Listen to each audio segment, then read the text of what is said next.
Sa ngalan ng Ama, ng Anak, at ng Espiritu Santo, Amen. sumainyo ang Panginoon. At sumaiyo rin. Mga kapatid, sa pasimula po ng ating pagdiriwang ng banal na misa, at upang tayo maging marapat makibahagi, aminin natin ang ating mga kasalanan. Inaamin ko sa makapangyarihang Diyos at sa inyo mga kapatid, na lubha akong nagkasala sa isip, sa salita at sa gawa, at sa aking pagkukulang. Kaya isinasamo ko sa mahal na Birheng Maria, sa lahat ng mga anghel at mga banal, at sa inyo mga kapatid na ako'y panalangin sa Panginoong ating Diyos. Kaawaan tayo ng makapangyarihang Diyos, patawarin tayo sa ating mga kasalanan, at patnubayan tayo hanggang sa buhay na walang hanggan. Amen. Amen.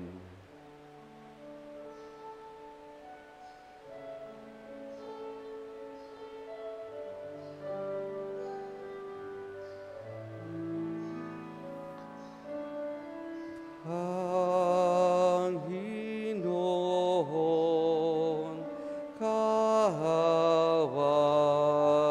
mo kami.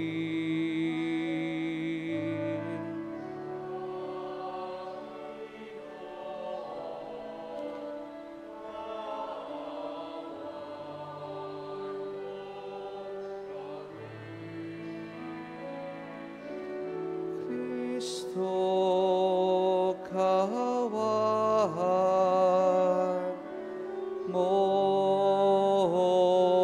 kami.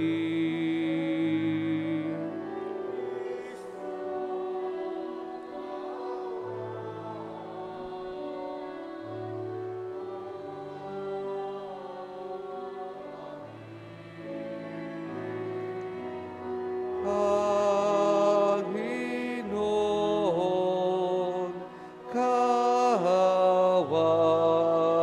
mo kami.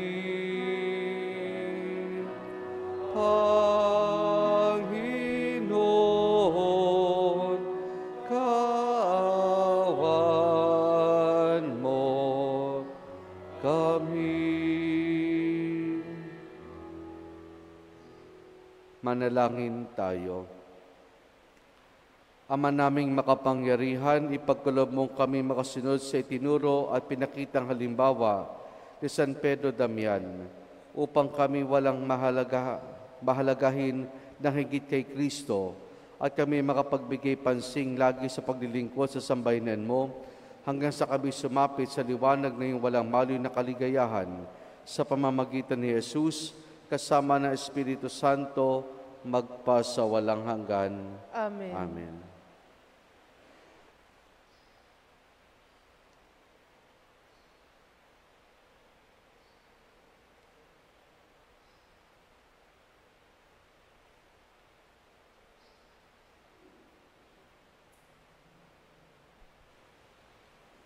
Ang salita ng Diyos mula sa sulat ni Apostol Santiago. Mga minamahal, sino sa inyo ang marunong at nakauunawa? Ipakita nyo ito sa pamamagitan ng wastong pamumuhay na bunga ng kapakumbabaan at karunungan. Ngunit kung ang naghahari sa inyong puso ay inggit at makasariling hangarin, huwag nyo iyang ipagmalaki at huwag niyong pabulaanan ang katotohanan. Hindi galing sa Diyos ang ganyang karunungan, kundi sa dyablo, makasanlibutan at makalaman. Sapagkat saan man naghahari ang inggit at makasariling hangarin, maghahari din doon ang kaguluhan at lahat ng uri ng masamang gawa.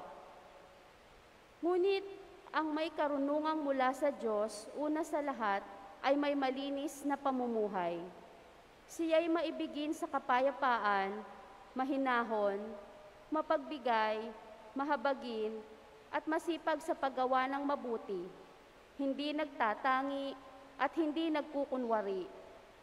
At namumunga ng katwiran ang binhi ng kapayapaang inihahasik ng taong maibigin sa kapayapaan. Ang salita ng Diyos. Salamat sa Diyos. Tugon sa Salmo, ating kabutihat lugod ay nasa loobin ng Diyos. Ating kabutihat lugod ay nasa loobin ng Diyos. Ang batas ng Panginoon ay batas na walang kulang. Ito'y utos na ang dulot sa tao ay bagong buhay. Yaong kanyang mga batas ay mapagtitiwalaan, nagbibigay ng talino sa pahat-ang kaisipan. Ating kabutihat lugod ay nasa loobin ng Diyos. Ang tuntuning ibinigay ng poon ay wastong utos. Liligaya ang sinuman kapag ito ay sinunod. Ito'y wagas at matuwid, pagkat mula ito sa Diyos, pangunawa ng isipan, yaong bungang idudulot. Ating kabutihat lugod ay nasa loobin ng Diyos. Yaong paggalang sa poon ay marapat at mabuti, isang banal na tungkulin na iiral na parati. Pati mga hatol niya'y matuwid na kahatulan, kapag siya ang humatol, ang pasya ay pantay-pantay. Ating kabutihat lugod ay nasa loobin ng Diyos. Naway itong salita ko at ang aking kaisipan, sa iyo ay makalugod, Panginoon ko't kanlungan. O ikaw na kublihan kong, ang dulot ay kaligtasan. Ating kabutihat lugod ay nasa loobin ng Diyos. Magsitayo ang lahat.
Sumainyo ang Panginoon. At sumaiyo rin. Ang mabuting balita ng Panginoon ayon kay San Marcos. Papuri sa iyo, Panginoon. Noong panahong iyon, habang bumababa si Jesus sa bundok, kasama sina Pedro, Santiago at Juan, ay nakita nila ang napakaraming taong nakapaligid sa mga lagad na naiwan, at ang mga eskriba ay nakikipagtalo sa mga ito. Nagulat ang mga tao na makita nila si Jesus. Sila'y patakbong lumapit sa kanya at binati siya. Tinanong ni Jesus ang kanyang mga alagad, "Ano ba ang pinagtatalunan ninyo?" At ang mga taong iyon, sumagot ang isa mula sa karamihan, "Guro, dinala ko po rito sa inyo ang aking anak na lalaki, sapagkat siya inaalihan ng masamang espiritu at hindi makapagsalita. Tuwing aalihan siya nito, siya ininulugmok, bumubula ang kanyang bibig at nangangalit ang kanyang ngipin, at siya'y naninigas. Hiniling ko po sa inyong mga alagad na palayasin ang espiritu, ngunit hindi nila napalayas ito." Sinabi ni Jesus sa kanila, "Lahing walang pananampalataya, hanggang kailan ako dapat manatiling kasama ninyo? Hanggang kailan ko kayo pagtitiisan? Dalhin niyo rito ang bata." At dinala nga ito sa kanya. Nang si Jesus ay makita ng espiritu, biglang pinapangisay nito ang bata, ano pat napalugmok ito sa kanya at gumulong-gulong na bumubula ang bibig. Kailan pa siya inalihan ng masamang espiritu? Tanong ni Jesus na ama. Mula pa po sa kanyang pagkabata, tugon niya. Madalas siyang ihagis ito sa apoy at sa tubig upang patayin. Kaya kung may magagawa kayo, mabag po kayo sa amin at tulungan ninyo kami. Kung may magagawa, ulit ni Jesus, mapangyayari ang lahat sa may pananalig. Kagad sumagot ang malakas ang ama ng bata, "Nananalig po ako, tulungan ninyo ako bagamat ako'y nagkulang." Nang makita ni Jesus at na dumarag sa mga tao, pinagsabihan niya ang masamang espiritu, "Ikaw, espiritu nagpapapipi at nagpapabingi, iniutos ko sa iyo, lumabas ka sa bata at huwag ka nang papasok sa kanya." Nagsisigaw ang masamang espiritu, pinapangisay ang bata at saka lumabas. Naging mistulang bangkay ang bata at ang sabi ng marami, "Patay na." Subalit siya'y nawakan ni Jesus sa kamay at binangon at tumindig ang bata. Nang pumasok na si Jesus sa bahay, palihim siyang tinanong ng kanyang mga alagad, "Bakit po hindi namin napalayas ang espiritu?" Sumagot si Jesus, "Ang ganitong uri ng espiritu ay hindi mapapalayas, kundi sa pamamagitan ng panalangin." Ang mabuting balita ng Panginoon. Pinupuri ka namin, Panginoong Jesucristo. Magandang umaga po sa ating lahat. Ang ganitong uri ng espiritu ay hindi mapapalayas kundi sa pamamagitan ng panalangin. Ang ebanghelyo natin sa araw na ito ay karugtong ng ebanghelyo noong nakaraang Sabado kung saan pinahayag natin ang pagbabagong anyo ni Jesus sa bundok ng Tabor. Kaya ang simula ng ebanghelyo ay pababa si Jesus kasama si Santiago, Juan, Pedro at Andres mula sa bundok at naiwan ng ilang mga alagad sa baba. Kayo nagkakaroon ng kaguluhan sa kadahilan ng merong idinulog ang isang ama sa mga alagad ni Jesus na inaalihan ng masamang espiritu, pero hindi ito napalayas ng mga alagad ng ating Panginoon. At si Jesus lamang nakapagpalayas nito. Pero bakit nga ba ganun nangyari? Kung matatandaan natin, sinimulang isinugo ni Jesus sa mga alagad niya upang ipahayag ang paghahari ng Diyos. Pinagkalooban sila ng kapangyarihan makapapalay sa mga masamang espiritu at hindi na makapagpagaling. Ngayon, kung sila'y pinagkalooban nito, one time lang ho ba itong kapangyarihang pagkaloob sa kanila ng Panginoon at hindi nila nagawang palayasin, pagalingin ang batang inaalihan ng espiritu? Hindi. Ang sagot dito ay yung kakulangan nila sa panalangin. Marahil, nag-rely na lang sa sarili nilang kakayanan ang mga alagad. Hindi nila kasama nun ng Panginoon. Marahil ay pumasok na sa kanilang ulo yung kanilang ginagawa. Sino ba naman hindi papasok sa ulo noon? Piruin mo, isa kang ordinaryong tao, bigla kang nakapagpagaling, bigla kang nagpapalayas ng masamang espiritu sa mga inaalihan nito. Abay talagang papasok sa ulo mo yan. Marahil ay lalaki ang ulo mo at masyado ka nang bibilib sa iyong sarili at nakakalimutan na anumang pinagkaloob sa iyo ng Diyos ay galing pa rin sa Diyos. At para sila mapapalalahanan ng katotohanan ito na kinakailangan pa rin nila makipag-ugnayan sa Diyos at mapaalala lang lahat ng ito ay galing at buhat sa Diyos. Yung sinabi ni Jesus sa huli, sa pamamagitan ng panalangin. Sa pamamagitan ng panalangin. Ang Diyos ay Diyos, ang tao ay tao. Hindi tayo pwedeng tumayo parang Diyos-Diyosan sa harapan ng tao at lalo tigit sa harapan ng Diyos. Ngayon, dalawang bagay pang nais yung pagtunan natin ng pansin dito. Una, yung tungkol dun sa Ama. Idinulog niya yung kanyang anak sa ating Panginoon. Pero dito mapapansin natin sa panalita ng Ama, ay binanggit niya dito na mahabag po kayo sa amin, tulungan ninyo kami.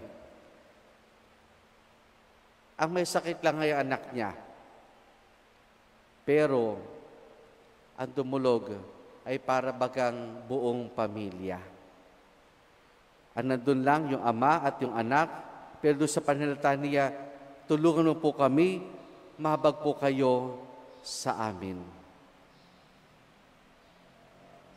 Kumbaga para sa ating mga Pilipino, sinasabi natin na yung bang sakit, yung parang sa pamilya, dahil magkakunay tayo, sakit ng kalingkingan, dama ng buong katawan. Ang tagumpay ng isang miyembro ng pamilya, tagumpay ng lahat. Ang kalungkutan ng isang miyembro ng pamilya ay maaaring maging maramdaman ng lahat ng buong pamilya. Kumbaga para sa ating mga Pilipino, kinikilala natin iyan. Pero sana'y huwag din natin kalimutan, yung sinasabi rin natin, sabi nga ni Father Patrick Peyton, the family that prays together stays together. Yung pananalangin sama-sama ng buong pamilya that will keep us grounded to the Lord.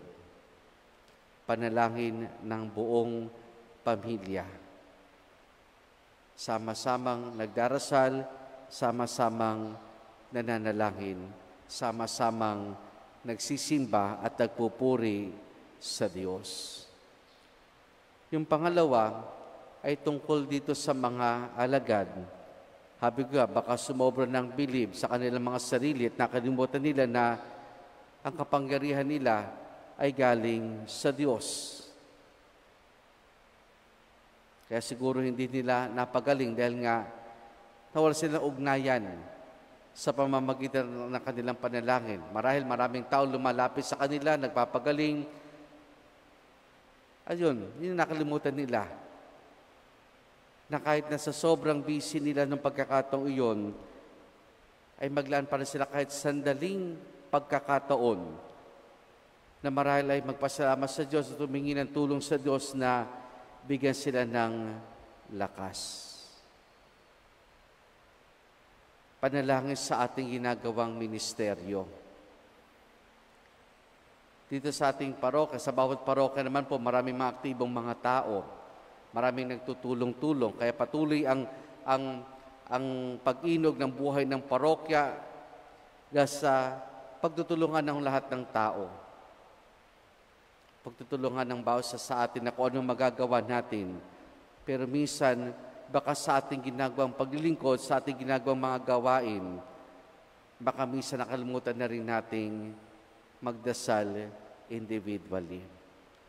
Kasi kapag nakakalimot tayo sa mga ganyang bagay, ang isa sa magiging tukso natin ay yung sinabi ni Santiago sa ating unang pagbasa na maaring pagharian ng ating puso ng inggit, lalo tigit kapag medyo may nakakaangat na sa ginagawa nating paglilingkod o dili kaya ay makasariling hangarin sa ginagawa nating paglilingkod. Baka meron tayong hidden agenda, baka meron tayong hidden intention, at yan ay sa pansariling kapakanan lamang. Maaring mangyari iyan kapag tayo hindi nagabayan ng paglilingkod ng Panginoon, kapag hindi tayo nagabayan ng karunungan ng Diyos. Kaya nga para sa ating lahat na mga naglilingkod sa simbahan, mahalaga na we stay connected with Jesus. Na kailangang konektado, may ugnayan tayo sa Panginoon nang sa gayon, magabayan tayo, mapagtagumpayan tayo. Kasi bilang tao, marami tayong mga desires. Kaya sa mga desires tayo ni pansarili. Minsan may mga hidden agenda tayo, hidden intention, at yun dapat na mapagtagumpayan natin. At kapag dumarating iyan, automatic dapat, Panginoon, tulungan mo ako, nang gagawin ko ay para sa iyo at tanging sa iyo lamang. Ang Diyos ay Diyos, ang tao ay tao. Tayo pinagkalooban ng Diyos ang pagkakataong makagawa, makapaglingkod, makipag-ugnayan sa Kanya. Hatayaan nating ganyan parati. Amen.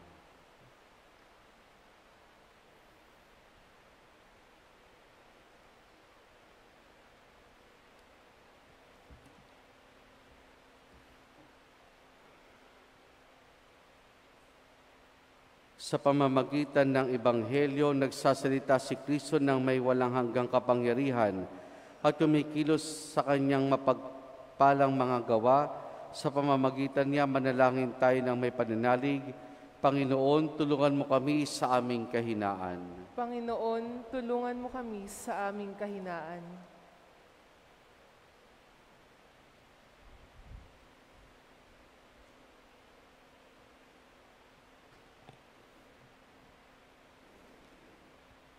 Ang simbahan naway patuloy na nagtuturo ng katotohanan ni Kristo at labanan ang kasamaan sa ating panahon. Manalangin tayo sa Panginoon. Panginoon, tulungan mo kami sa aming kahinaan. Ang mga pinuno ng daigdig naway isulong ang kabutihan sa kanilang mga gobyerno at maging masigasig sa pagwawaksi ng kasamaan sa kanilang mga lipunan na kanilang sinumpaang paglingkuran. Manalangin tayo sa Panginoon. Panginoon, tulungan mo kami sa aming kahinaan. Tayong lahat naway hindi maghinawa sa ating buhay na panalangin upang hindi maghari ang mga masasamang espiritu sa ating buhay. Manalangin tayo sa Panginoon. Panginoon, tulungan mo kami sa aming kahinaan. Ang mga may sakit at yaong mga nagdurusa sa bawat uri ng karamdamang pangkaluluwa at pangkatawan naway lumaya mula sa kanilang mahirap at malungkot na kalagayan. Manalangin tayo sa Panginoon. Panginoon, tulungan mo kami sa aming kahinaan. Ang mga tapat na yumao naway magkaroon ng kasiyahan at masikat sa liwanag ng buhay na walang hanggan. Manalangin tayo sa Panginoon. Panginoon, tulungan mo kami sa aming kahinaan.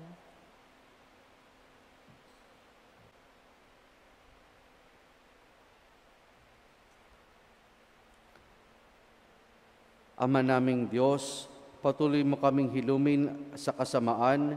Hayaan mo ang iyong kabutihan ang siyang magliwanag sa amin sa kapangyarihan ni Jesucristo, aming Panginoon. Amen. Amen. Pag-aalay.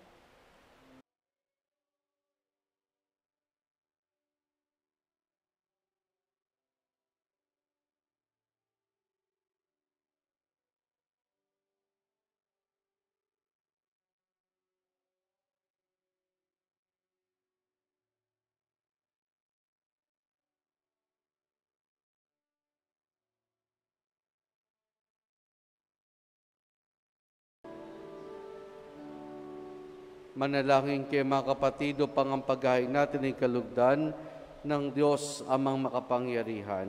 Tanggapin nawa ng Panginoon itong paghahain sa iyong mga kamay, sa kapurihan niya at karangalan sa ating kapakinabangan at sa buong sambayanan niyang banal. Ama naming lumikha, ang paghahain namin ngayon si San Pedro Damian ay ginugunita, ay kalugdan mo nawa at bilang tugon sa kanyang tinulong kaalaman, ikaw ngayon ay aming pinupurit, pinasasalamatan sa pamamagitan ni Jesus kasama ng Espiritu Santo magpasawalang hanggan. Amen. Sumainyo ang Panginoon. At sumaiyo rin. Taas sa Diyos sa inyong puso at diwa. Itinaas na namin sa Panginoon. Pasalamatan natin ang Panginoong ating Diyos. Marapat na siya'y pasalamatan. Ama naming makapangyarihan, tunay nga marapat na ikaw ay aming pasalamatan sa pamamagitan ni Jesus na aming Panginoon. Ngayong si San Pedro Damian ay pinararangalan sa pamumuhay niyang totoong uliran at pagiging maasahan sa panunungkulan. Kaya si Jesus na maasahan sa katapatan ay niyahayag sa pangasiwa ng sambayanan. Ang malasakit na mga ulirang tagapangasiwa noon ay nagpapatuloy magpahanggang ngayon sa mga panalangin kanilang iniukol kaysa ng sambayanan mong dito'y natitipon. Kaya kaisa ng mga anghel, nagsisiawit ng papuri sa'yo ng walang humpay sa kalangitan, kami nagbubunyi sa iyong kadakilaan.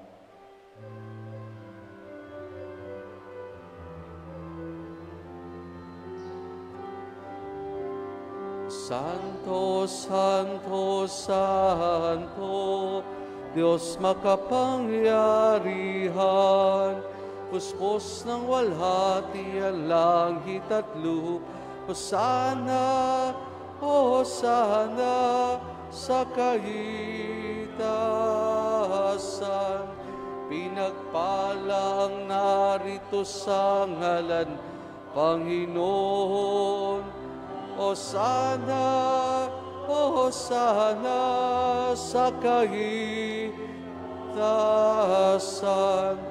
Hosana, Hosana sa kaitasan.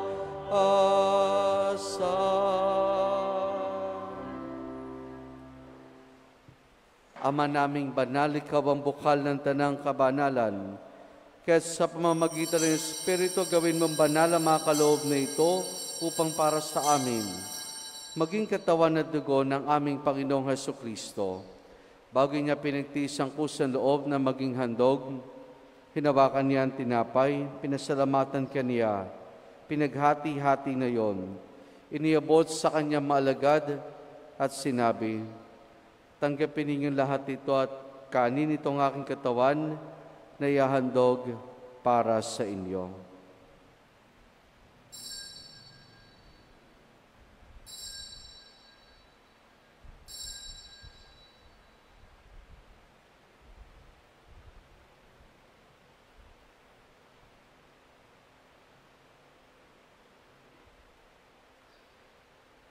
Kaya hindi naman nang matapos ang hapunan, hinawakan niya ang kalis. Muli kanyang pinasalamatan.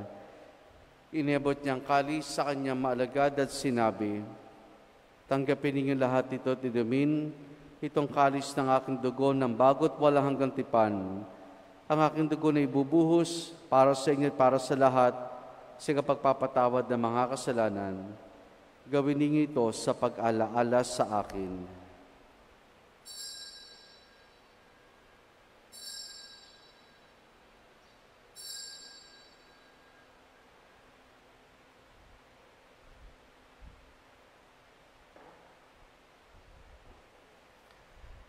Ang misteryo ng ating pananampalataya.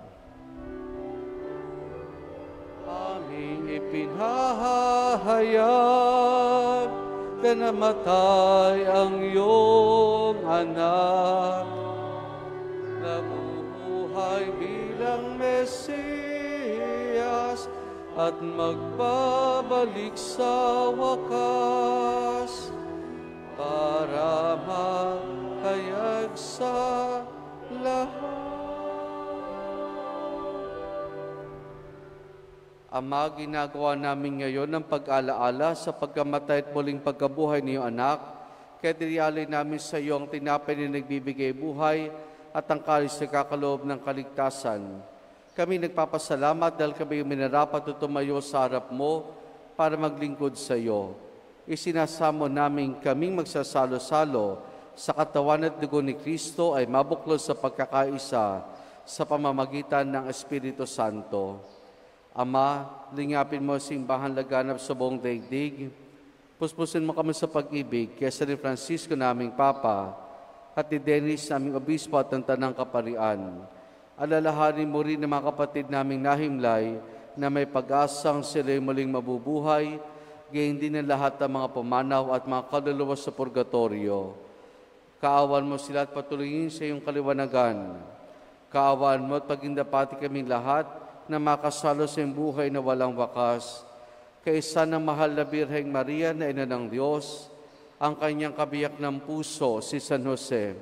Kaisa ng mga apostol, ni San Juan Bautista, San Pedro Damian, at ang lahat ng mga banal na namoy dito sa daigdig ng kalugod-lugod sa iyo.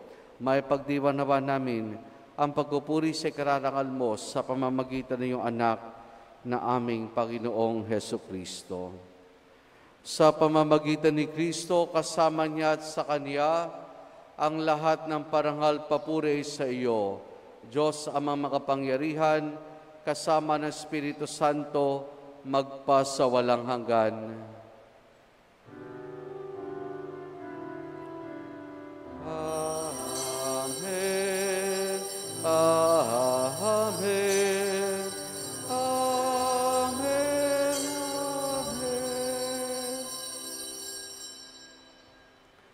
Sa tagubiling manakagagaling na utos at turo ni Jesus na Panginoon natin at Diyos, ipahayag po natin ng lakas loob.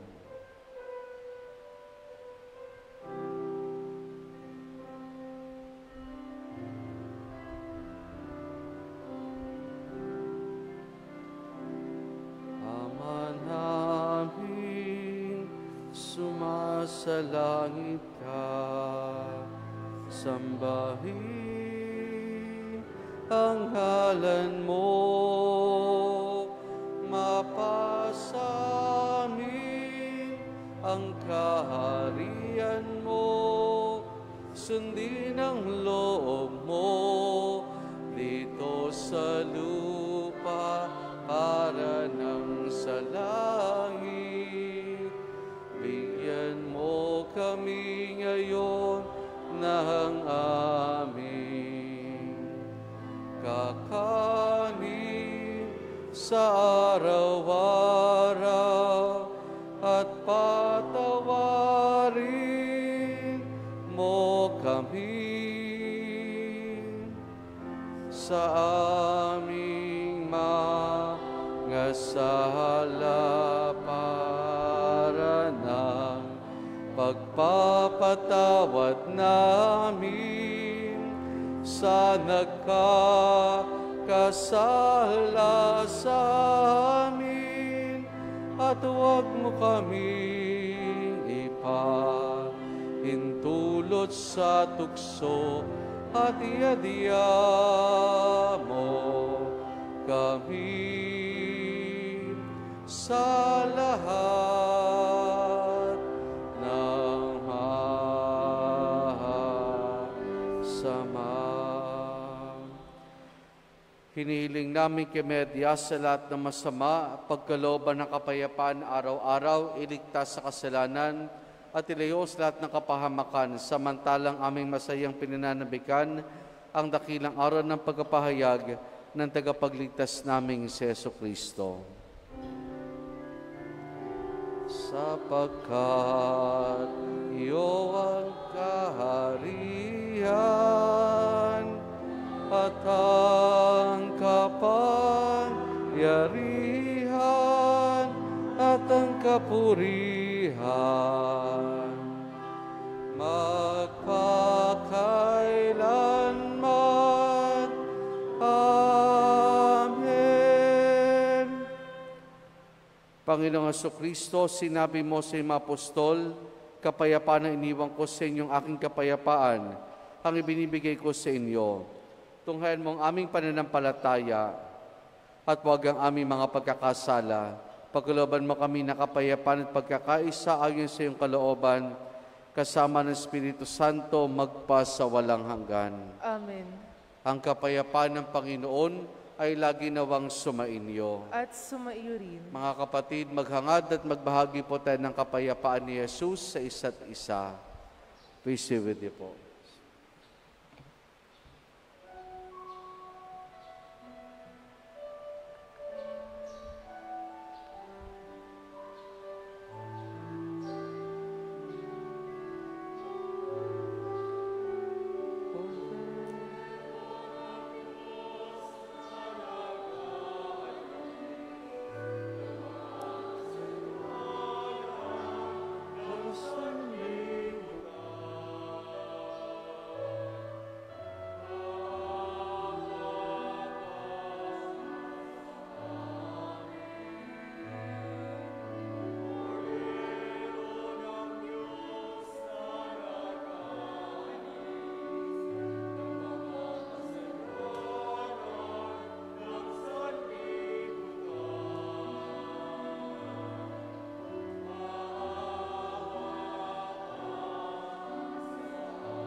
Narito si Jesus, ang kordero ng Diyos. Siya nagaling sa mga kasalanan ng sanlibutan. Mapalad ang mga inaaniya niya makiisa sa kanyang banal na piging. Panginoon, hindi ako karapat-dapat na magpatuloy sa iyo, ngunit sa isang salita mo lamang ay gagaling na ako.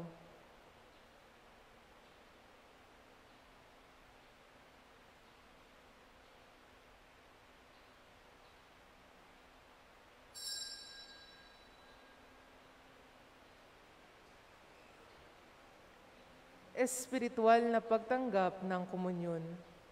Panginoong Hesus, ako ay naniniwala na ikaw ay nasa kabanal-banalang sakramento. Iniibig kita ng higit sa lahat at minimithi kong tanggapin ka sa aking kaluluwa. Sapagkat sa mga sandaling ito'y hindi kita matatanggap sa sakramento, tumuloy ka sa Espiritu sa aking puso. Niyayakap kita na para bagang narito ka na, at iniaalay ko ng buong buo ang aking sarili sa iyo. Huwag mo pong hayaang mawalay ako sa iyo. Amen.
Manalangin tayo. Ama naming mapagmahal, kaming nagsalo-salo sa bumubuhay na pagkain si Kristo, ay paturuan mo sa gurong si Kristo upang sa pagnita namin kay San Pedro Damian, kami matuto ng maasang katotohanan mo at sa pag-ibig ay magampanan namin ito sa pamamagitan ni Jesus kasama ng Espiritu Santo magpa sa walang hanggan. Amen. Sumainyo ang Panginoon At sumaiyo rin. at pagpalain tayong lahat ng mabutit mapagmahal na Diyos sa Ama, Anak at Espiritu Santo. Amen. Naialay na natin ang pagdiriwan ng banal na misa, kumain tayong taglay ang kapayapaan at pag-ibig ng Panginoon. Salamat sa Diyos. Purihin po natin ang ating Panginoon.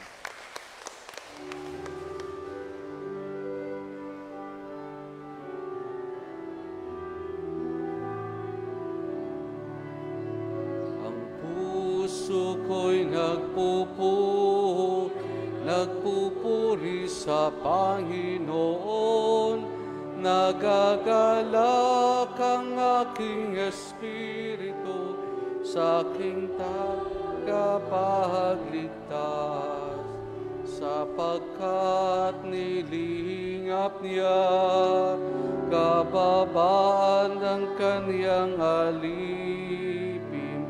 Mapalad ang pangalan ko sa mga bansa.